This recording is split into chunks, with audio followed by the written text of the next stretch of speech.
सोचिए जरा कि आपकी अगर कमाई सेम भी रहे, सेम इनकम आपकी रहे, लेकिन आपकी वेल्थ अप टू 40% से बढ़ जाए, तो आप 40% ज्यादा अमीर हो जाएं सेम कमाई के साथ।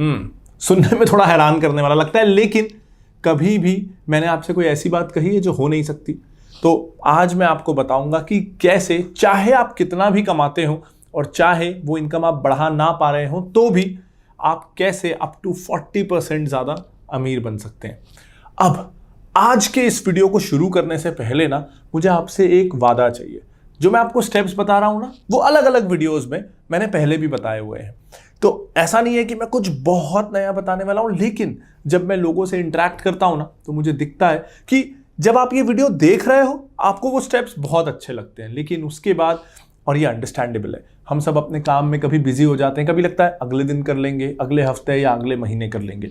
तो देखिए, मैं कितने भी ऐसे वीडियोस बनाता रहा हूं, मैं पूरी कोशिश करता हूं कि ये स्टेप्स बहुत सिंपल हो सके, लेकिन मेरे खातिर, अपने परिवार के खातिर आपको वो स्टेप्स लेने पड़ेंगे और उन स्टेप्स को एक्टिवेट करना पड़ेगा। मैंने ज्यादातर वो इंस्ट्रूमेंट्स, वो स्टेप्स चुने हैं जिसमें आपको एक ही बार काम करना है। हर महीने पेपर वर्क, हर महीने काम ऐसा नहीं करना है, लेकिन एक बार करना पड़ेगा। तो आज आप मुझे वादा कर रहे हो, इस वीडियो को पॉज करिए, कमेंट पे लिखिए कि आई प्रॉमिस कि I will take these steps, तभी ये वीडियो देखने का फायदा है। तो चलिए आज इस वीडियो में जानते हैं कि कैसे आप अप टू 40% अमीर बन सकते हैं, even with same level of income. नमस्कार दोस्तों, दिस इज प्रांजल कामरा। शुरू करते हैं फिनोलॉजी।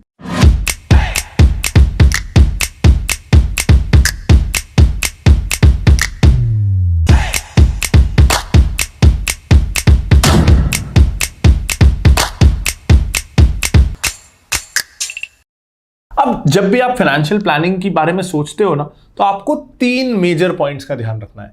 आपका क्राइसिस मैनेजमेंट कैसा होगा, इमरजेंसी या क्राइसिस के लिए आपके पास कंटिंजेंसी प्लान है कि नहीं, आपका सेविंग्स या लिक्विडिटी प्लान कैसा होगा, और आपका इन्वेस्टमेंट प्लान कैसा होगा। सबसे पहले बहुत ब्रीफ पॉइंटर्स हैं, सिंपल पॉइंटर्स हैं, डिटेल्ड वीडियोस मैंने इस पे बनाए हुए हैं और लिंक आपको वीडियो के डिस्क्रिप्शन में मिलता जाएगा, ताकि किसी भी पॉइंट को अगर आपको डिटेल में जानना है तो आप उस वीडियो पे जंप कर सकते हो। लेकिन ये वीडियो पूरा देखने के बाद अगर आप बीच में छोड़ोगे तो ये वीडियो का एल्गो खराब हो जाएगा, लोगों तक पहुंचेगा नहीं और मेरी मेहनत बेकार हो जाएगी। तो प्लीज पूरा देख लेना इस वीडियो को, और पसंद आए तो इस वीडियो को लाइक कर देना। और ये ऐसा वीडियो है जो ज्यादा से ज्यादा लोगों तक अगर पहुंचे तो मेरे तो सब्सक्राइबर बढ़ेंगे ही, आपके दोस्तों का, रिलेटिव्स का भी फायदा होने की गारंटी है। तो चलिए, सबसे पहली चीज क्राइसिस या इमरजेंसी प्लानिंग। अब इसमें ना हम सबसे पहले शुरू करेंगे इंश्योरेंस के साथ। इंश्योरेंस, बोरिंग, घिसी-पिटी बातें, एकदम सिंपल है यार। एक आर्ग्यूमेंट इंश्योरेंस के अगेंस्ट जो लोग देते हैं कि मैं हर साल 20,000 50,000 रुपए इंश्योरेंस में डालूं, इससे अच्छा वो पैसे मैं म्यूचुअल फंड में अगर डालूं ना, तो जब तक मैं 60 साल का होऊंगा मेरे पास करोड़ों रुपए हो जाएंगे। अगर आप ऐसा सोच के इंश्योरेंस नहीं ले रहे हो, ट्रस्ट मी, थोड़ी कड़वी बात बोलूंगा, आप अपने परिवार के साथ बहुत गलत कर रहे हो, बहुत गलत, ये क्रिमिनल है। अब सोचो ना, देश में कार का इंश्योरेंस लेना मैंडेटरी है, उसके अपने रीजंस हैं, लेकिन आपका खुद का इंश्योरेंस लेना क्योंकि मैंडेटरी नहीं है, इसलिए आप लेते नहीं हो हेल्थ और लाइफ इंश्योरेंस। मेरे हिसाब से तो ना, इंसान का भी हेल्थ और लाइफ इंश्योरेंस लेना मैंडेटरी हो जाना चाहिए 25 साल की उम्र के बाद, लेना ही चाहिए, वरना कोई पुलिस आके आपके घर में चालान कर दे। अब ये क्यों इतना जरूरी है, और क्यों जो मैं बोल रहा था कि इससे अच्छा मैं म्यूचुअल फंड में डाल दूं, 60 साल में मेरे पास वैसे ही करोड़ों रुपए होंगे, क्यों वो सोच गलत है, वो अप्रोच क्यों गलत है? क्योंकि आप 60 साल तक अगर नहीं जिए तो आपके परिवार का क्या होगा, इसी चीज से तो प्रोटेक्ट करने के लिए आपको लाइफ और हेल्थ इंश्योरेंस लेने बोला जाता है ना। 60 साल तक अगर आप जीने वाले हो, अगर इसकी गारंटी है, अगर भगवान आपको लिख के दे देना कि 60 ईयर्स तक तो आप जियोगे ही, तो मैं तो कहता हूं मोस्ट केसेस में लाइफ इंश्योरेंस की जरूरत ही नहीं है, क्योंकि आपके बच्चे तब तक 25-30 साल के हो जाएंगे, इंडिपेंडेंट होने वाले होंगे या हो चुके रहेंगे, तब लाइफ इंश्योरेंस की जरूरत नहीं है।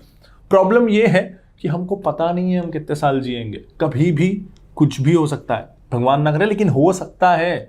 तो वो अनसर्टेनिटी को कवर करने के लिए लाइफ इंश्योरेंस चाहिए। और हम लाइफ इंश्योरेंस क्यों नहीं लेते पता है? क्योंकि हम ना फंस जाते हैं।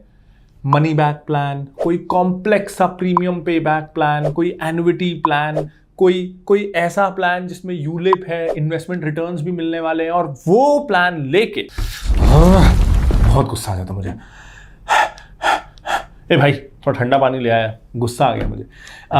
बट यू नो, हम लोग लाइफ इंश्योरेंस इसलिए नहीं लेते क्योंकि हमको वो महंगा लगता है, और महंगा इसलिए लगता है क्योंकि हम ये मनी बैक प्लान, यूलिप, ये सब में फंस जाते हैं।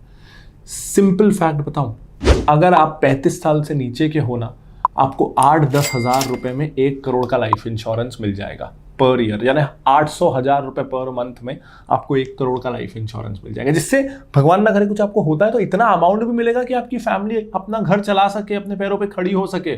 तो इंश्योरेंस, अगर लाइफ इंश्योरेंस आज 50 लाख से कम का है, चलो 25 लाख से कम का है, 25 लाख का लाइफ इंश्योरेंस ना आपको 200 से 300 रुपए में मिल जाएगा।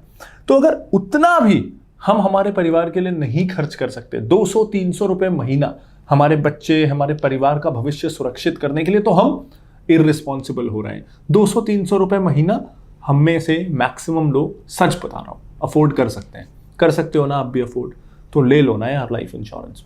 नेक्स्ट इज, जैसे लाइफ इंश्योरेंस अनसर्टेनिटी को कवर करने के लिए जरूरी है, हेल्थ इंश्योरेंस भी उसी लिए जरूरी है। आजकल अगर हम हॉस्पिटलाइज होना, 5 लाख का बिल तो फट ही जाता है, कुछ ज्यादा हो गया पता चला 10, 15, 20 लाख का बिल फट गया। हमारी जो सेविंग्स हैं, जो प्लान्स हैं, जो हम सोच रहे थे कि म्यूचुअल फंड में हम हर महीने इतने SIP करेंगे, SIP करना तो दूर, जितना इन्वेस्टमेंट है ना वो भी बेच के हॉस्पिटल के बिल्स भरने पड़ेंगे। तो एक हेल्थ इंश्योरेंस ना लेना भी बहुत ज़्यादा इररिस्पॉन्सिबिलिटी की बात है, वो भी आपको लेना ही चाहिए। तो अब मेरा ना ये वीडियो सफल हो जाएगा, सच्ची पर्पस सफल हो जाएगा, अगर बस इस वीडियो को देख के कुछ लोग जिन्होंने लाइफ इंश्योरेंस, हेल्थ इंश्योरेंस नहीं लिया है, वो भी लेने लग जाएं। कैसे लेना है, कैसे सही लाइफ और हेल्थ इंश्योरेंस सिलेक्ट करना है, किसको लेना है। ऐसा नहीं है कि अपने बच्चों का भी ले लिया, 5 साल के बच्चे का भी लाइफ इंश्योरेंस ले लिया, ना ना, वो नहीं करना है। तो कौन सा लाइफ इंश्योरेंस लेना है, क्या देखना है, किसके लिए लेना है, किस अमाउंट का लेना है, किस एज तक लेना है, ये सब जानने के लिए ना मैंने लाइफ इंश्योरेंस और हेल्थ इंश्योरेंस पे ये 2 वीडियोस बनाए हैं। इन दोनों को प्लीज देख लेना, उसके बाद ही लेना। लेकिन मैं तो बात कर रहा था कि आप कैसे सेम कमाई में ज्यादा अमीर बन सकते हो, और अब आप सोच रहे होगे उल्टा यार, ये तो हमारे खर्चे बढ़वा रहा है, हमको लाइफ इंश्योरेंस, हेल्थ इंश्योरेंस दे रहा है। अरे रुक जाओ जरा यार, बता रहा हूं, अब बता रहा हूं कि पैसे कैसे बढ़ेंगे। तो आप में से ज्यादातर लोग मेरे वीडियोस देख रहे हो, मेरे ज्यादातर वीडियोस स्टॉक मार्केट पे होते हैं, तो मैं ये अज्यूम कर रहा हूं, थोड़ा गलत अजम्पशन हो सकता है लेकिन मैं कर रहा हूं अज्यूम, कि आप लोग थोड़ा बहुत ही सही स्टॉक्स में पैसे लगाते हो। अब हमको कभी स्टॉक्स में लॉस होता है, कभी प्रॉफिट होता है, लेकिन अगर बैठे बिठाए आपको स्टॉक से कमाना है, मान लो आज आपने 100 रुपए का शेयर लिया, अगले साल 200 में बेचा, आप 100 रुपए कमाए, वो तो आप कमाओगे, लेकिन जब तक आप उस स्टॉक को अपने अकाउंट में रखे हुए हो, मेरे पास कई शेयर है 5-5, 6 साल से, तो जब तक आपके अकाउंट में वो शेयर है, तब तक वो बैठे बैठे शेयर अगर आपको अप टू 10% तक का रिटर्न दे तो ये पॉसिबल है। इस पे ना मैंने एक वीडियो बनाया था, SLBM mechanism, stock lending and borrowing mechanism, जिससे आप बैठे बिठाए आपके शेयर्स जो डीमैट अकाउंट में है, उससे आप अप टू 10% इंटरेस्ट कमा सकते हो, शेयर्स में इंटरेस्ट। अगला, और ये मैं बहुत बार इसकी बात कर चुका हूं, लेकिन अभी भी मैं देखता हूं कि लोग नहीं कर रहे हैं। तो पता है, कुछ लोग बोलेंगे कि ये सब तो आप पहले बता चुके हो, लेकिन मैं क्या करूं यार, मेरी भी मजबूरी है ना, लोग कर ही नहीं रहे हैं अभी तक। तो अगर और मैं बहुत ढीठ हूं, जब तक आप करोगे नहीं ना, मैं बताता रहूंगा। तो आपको जब भी गोल्ड लेना है, आपको सॉवरिन गोल्ड बॉन्ड लेना है, फिजिकल गोल्ड, डिजिटल गोल्ड। एक तो ना हम लोग कई बार डिजिटल गोल्ड और सॉवरिन गोल्ड बॉन्ड में कंफ्यूज हो जाते हैं। डिजिटल गोल्ड से ना प्लीज दूर रहना, फालतू के आपको ज्यादा चार्जेस लगते हैं, फालतू का वो थोड़ा सा आर्बिट्राज ले लेते हैं, रिटर्न्स कुछ नहीं मिलते। सॉवरिन गोल्ड बॉन्ड पे आपने लाख रुपए का गोल्ड खरीदा, 2 लाख का खरीदा, उस पर 2.5% ब्याज भी मिलेगा। स्टॉक मार्केट से खरीदोगे 5-7% सस्ता भी मिलेगा, रिडम्पशन के समय टैक्स बेनिफिट्स भी मिलेंगे। इससे अच्छा तरीका गोल्ड में इन्वेस्ट करने का शायद दुनिया में कोई नहीं होगा। तो सरकारें कभी कभी अच्छे काम करती हैं, ये एक अच्छा इंस्ट्रूमेंट है, अच्छा तरीका निकाला हुआ है गोल्ड में निवेश करने का, जिससे हमारे रिटर्न्स बढ़ सकें, तो फायदा उठाओ। अक्सर गवर्नमेंट्स, कोई भी गवर्नमेंट हो, हमारा फायदा उठाती है। ये एक तरीका है जिससे हम गवर्नमेंट की एक स्कीम का फायदा उठा सकते हैं, रिगार्डलेस ऑफ आपकी कास्ट क्या है, क्लास क्या है, आप क्या करते हो, ये स्कीम सबके लिए है, ये फायदा सरकार सबको दे रही है। तो प्लीज इस स्कीम को यूज करो। इस स्कीम की और डिटेल्स, कैसे आपको डिस्काउंट में मिल सकता है, कैसे कब आपको इसमें इन्वेस्ट करना चाहिए, उसके लिए मैंने ये वीडियो बनाया था, इसको जरूर देख लेना। इसके बाद एक और ऐसी चीज जो मैं बहुत बार बोल चुका हूं, जिससे इंस्टेंटली आपके रिटर्न्स 2.5% तक बढ़ जाएंगे, वो ये कि अपना पैसा सेविंग्स अकाउंट और करेंट अकाउंट में अगर रखते भी हो, उसमें ऑटो स्वीप ऑन करवा लो। सेविंग्स अकाउंट में जो 2.5% मिलता है 6% मिलने लगेगा, करेंट अकाउंट में जो 0% मिलता है 6% मिलने लगेगा। सेविंग्स और करंट की फ्लेक्सिबिलिटी के साथ आप एटीएम से निकाल सकते हो, जितना खर्च चाहे कर सकते हो, लेकिन जब तक वो पैसा आपके करंट या सेविंग अकाउंट में है, अगर ऑटो स्वीप ऑन है तो आप 5-6% कमाने लगोगे। इस पे मैंने रील और वीडियो दोनों बनाया है, अब आपके स्क्रीन पर है, इस वीडियो के डिस्क्रिप्शन में इसका लिंक भी है। मैं 5 साल से एक चीज बोल रहा हूं कि म्यूचुअल फंड्स अगर आप ले रहे हो तो प्लीज डायरेक्ट प्लान में लो। बहुत सारे लोग बोलेंगे कि वो एडवाइस की वैल्यू 1% होती है, हम 1% के बदले आपको सर्विस देते हैं, ऑनलाइन ऑफलाइन हम आपको एडवाइस देते हैं, रिसर्च देते हैं, आपको प्रीमियम रिलेशनशिप मैनेजर मिलता है, दुनिया भर के जस्टिफिकेशन। हार्ड बिटर ट्रूथ ये है, म्यूचुअल फंड्स आज आपको सिर्फ डायरेक्ट लेने चाहिए, 1% बचा लो। अगर आपको लग रहा है ना कि डायरेक्ट मैं फंड्स कैसे सिलेक्ट करूंगा, बहुत सारे सोर्सेज हैं। मैं हर साल एक म्यूचुअल फंड्स की लिस्ट लाता हूं, वो वीडियो मैं यहाँ पे डाल दूंगा, और इस बार भी 2 महीने बाद मेरी म्यूचुअल फंड की लिस्ट आने वाली है। लेकिन अगर आपको ये सब भी नहीं करना है ना, आप सिंपल सा एक ब्रॉड इंडेक्स फंड ले लो। मेरे इस वीडियो में मैंने बताए हैं कौन से अच्छे इंडेक्स फंड हैं। आप 1% एडवाइजर को देने का बचाओगे, 1% म्यूचुअल फंड कंपनी को देने का बचाओगे, 1.5-2% तो आप पहले ही बचा रहे हो, 1.5-2% तो आपके रिटर्न्स पहले ही बढ़ गए। तो क्यों जाना है इधर उधर। आज एक्टिव म्यूचुअल फंड अगर आप रेगुलर प्लान में जा रहे हो, उससे बेटर है कि आप डायरेक्ट सेंसेक्स प्लान में या निफ्टी प्लान में चले जाओ। डायरेक्ट पैसिव प्लान किसी भी दिन आज एक्टिव रेगुलर प्लान से बेटर है। कोई भी आपको कुछ और बोलने की कोशिश करे, प्लीज उसको मत मानो। अब एक बहुत जरूरी बात, जब हम 25 साल के होते हैं ना, कमाना शुरू करते हैं, हमें लगता है काम करने के लिए सारी जिंदगी पड़ी है, और हम रिटायरमेंट के बारे में नहीं सोचते हैं। हमको लगता है अभी तो कमाना शुरू किया है यार, हम थोड़ी ना 60 के होंगे, हम थोड़ी ना 50 के होंगे। पलक झपकने से पहले आप 50 साल के हो जाओगे। ज्यादा बोल दिया क्या? मतलब यार पलक झपकते ही तो नहीं होगे, लेकिन जितना आप सोच रहे हो उससे जल्दी हो जाओगे। हम सबको लगता है कि हमारा बुढ़ापा जितना दूर है, उतना दूर वो होता नहीं है, काफी जल्दी आ जाता है। तो चाहे आपका मन कितना भी बोल रहा हो, अभी ये सोचने की जरूरत नहीं है, अभी तो एंजॉय करते हैं। प्लीज प्लीज मेरी बात मानो, हाथ जोड़ के बोल रहा हूं, मेरी बात मानो, और रिटायरमेंट के लिए अभी से प्लान करो। 25 साल बाद ना, मैं तो YouTube पे रहूंगा ना, मैं तो तब भी वीडियोस बनाता रहूंगा, मेरे पास कोई और काम वाम है नहीं, फिनोलॉजी तब भी रहेगा, मैं तब भी YouTube पे रहूंगा। 25 साल बाद आप YouTube पे आओगे, शायद इस वीडियो पे आ जाओ, तब तक इसको कुछ VR में या मेटावर्स में इस वीडियो को आप देखोगे और मुझे थैंक यू बोलोगे। लेकिन रिटायरमेंट प्लानिंग प्लीज शुरू करो। उसका बेस्ट तरीका है नेशनल पेंशन स्कीम। अगेन एक सरकारी इनिशिएटिव जो मुझे काफ़ी पसंद है। तो एनपीएस में निवेश ज़रूर करो। 10-11% का आप रिटर्न एक्सपेक्ट कर सकते हो अगर आप इक्विटी पोर्शन को बढ़ा के रखते हो, क्योंकि 60 साल की उम्र में आप इससे एग्जिट ले पाओगे। और मैं अज्यूम कर रहा हूँ कि आप में से ज़्यादातर लोग 20 से 35 साल के बीच होंगे, तो आप 25-30 साल इसमें इन्वेस्टेड रहने वाले हो। इसलिए इक्विटी में जो इस स्कीम का फोकस होता है, या आप इक्विटी फोकस्ड वाला एनपीएस जब लोगे तो भी ज़्यादा रिस्क की बात नहीं है, क्योंकि आपका ड्यूरेशन बहुत लंबा है। पीएफ से ये आपको 3% 4% ज़्यादा रिटर्न्स दे देगा, तो बहुत काम आएगा। तो प्लीज़ एनपीएस में निवेश शुरू कर दो। अब मैं एक और इंपॉर्टेंट चीज़ बता देता हूँ कि आपको कितना निवेश करना है। खास करके ना ये सवाल इक्विटी और म्यूचुअल फंड्स के लिए बहुत आता है कि हमारे पास गोल्ड में भी पैसा लगाना है, रियल एस्टेट में भी लगाना है, एफडी में भी रखना है, तो हम स्टॉक्स और म्यूचुअल फंड में कितना पैसा डालें। सिंपल रूल है यार। कई बार ना हमको उसमें डर लगता है, हम स्टॉक पिकिंग में डरते हैं या कॉन्फिडेंट फील नहीं करते, तो म्यूचुअल फंड भी हो सकता है, स्टॉक्स भी हो सकता है, दोनों का कॉम्बिनेशन। इक्विटी में जो एक्सपोजर है उसके लिए आप 100 - एज रूल को फॉलो कर सकते हो। 25 साल के हो, 100 - 25, 75% एलोकेशन आपके टोटल इन्वेस्टमेंट का आप इक्विटीज में कर सकते हो। और एक ना इंटरेस्टिंग तरीका है स्टॉक्स में भी रिस्क को कम करने का, ज्यादा डाइवर्सिफिकेशन करने का, रेडीमेड थीम्स में इन्वेस्ट करने का।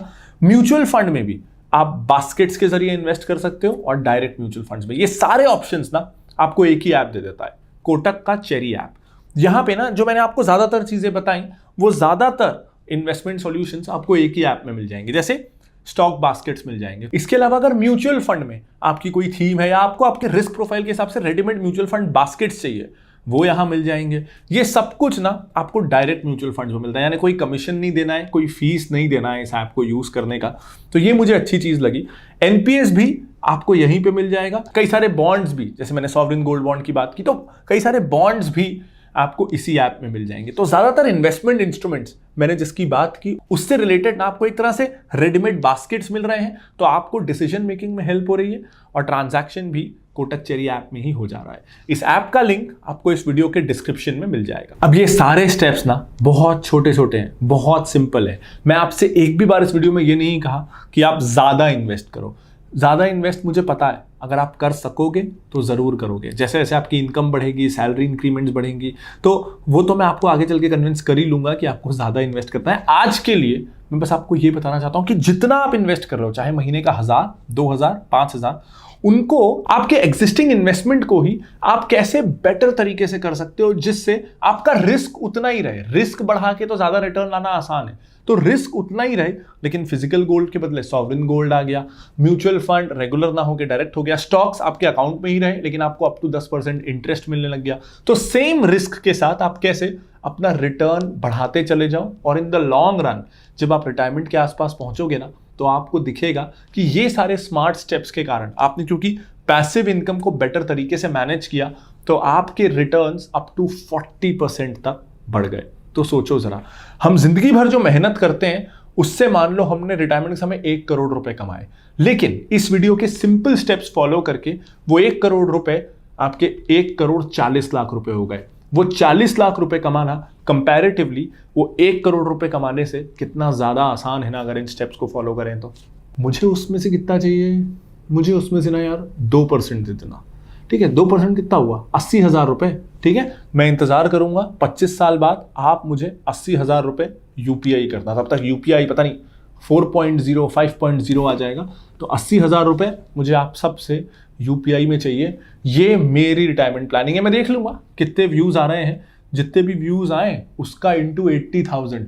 वाह यार, मेरी रिटायरमेंट प्लानिंग सही है। मैं जा रहा हूं रिटायर होने, आप जाओ वीडियो के ये स्टेप्स फॉलो करने।